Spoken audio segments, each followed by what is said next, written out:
Ladies and gentlemen, episode 10 in CN server just got released. And I must say, all the contents are hyping all the players up. Especially for the story lover doctor. And now we'll do a little overview about the new contents in episode 10.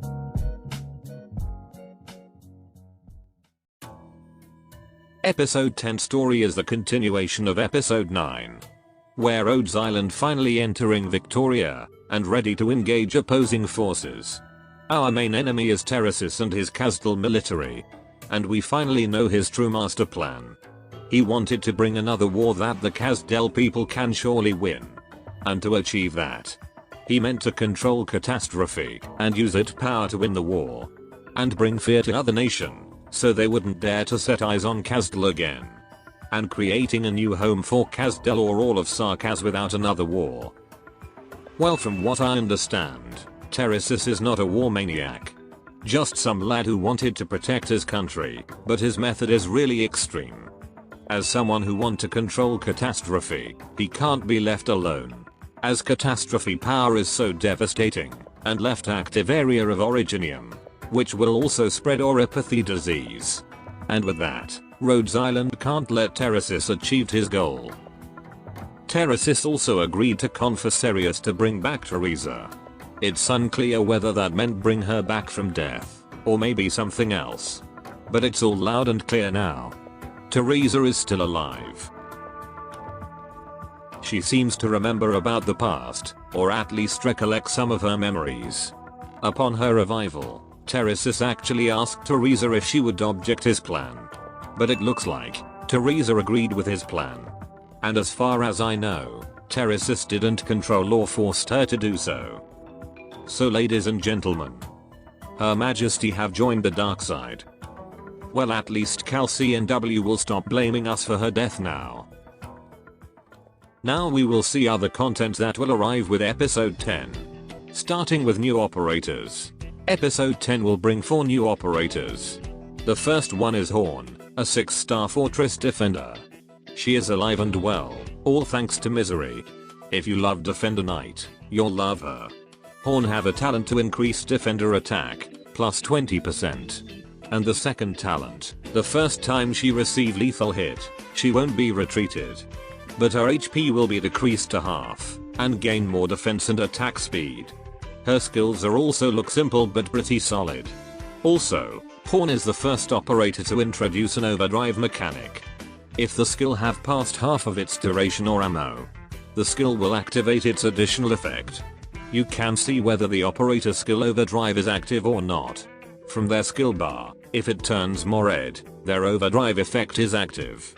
But judging from the 2 operators with the overdrive effect, if they did overdrive, there's also a consequence for them. In Horn case, her skill 3 overdrive will continuously make her lose HP. Then the welfare operator of the event, Heidi. Heidi is a bard supporter like Sora and Skalter. Got a risky yet amazing attack buff using her skill 1, similar like Skalter S3. While her skill 2 is a defense oriented skill. Then we have a 4-star wandering medic, Chestnut. Finally another male medic, the first male of the Durin race in the game. And the shortest boy in the landship. He can increase his elemental recovery when healing ground units. And a cheaper option for newer player, if they need a wandering medic.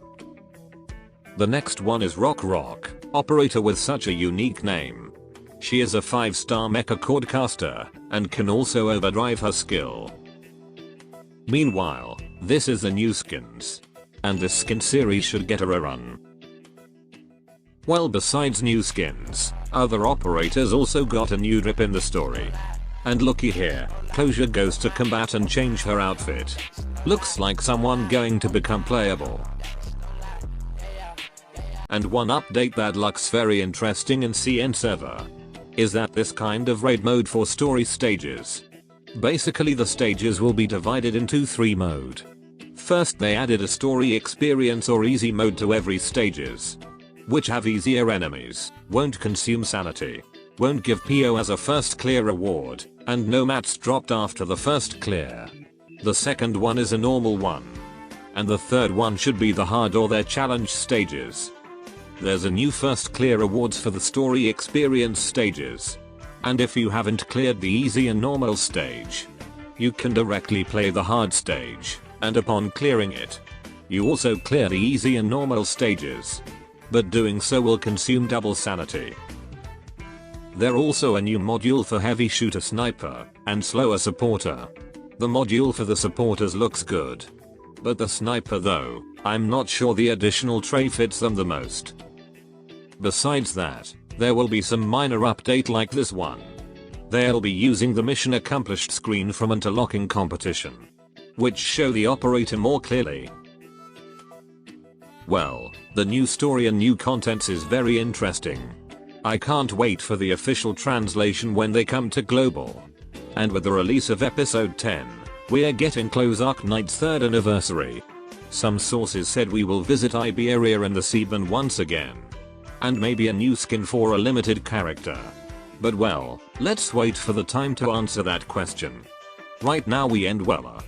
Got a limited banner or two before episode 10 to hype. That should be all. Adios.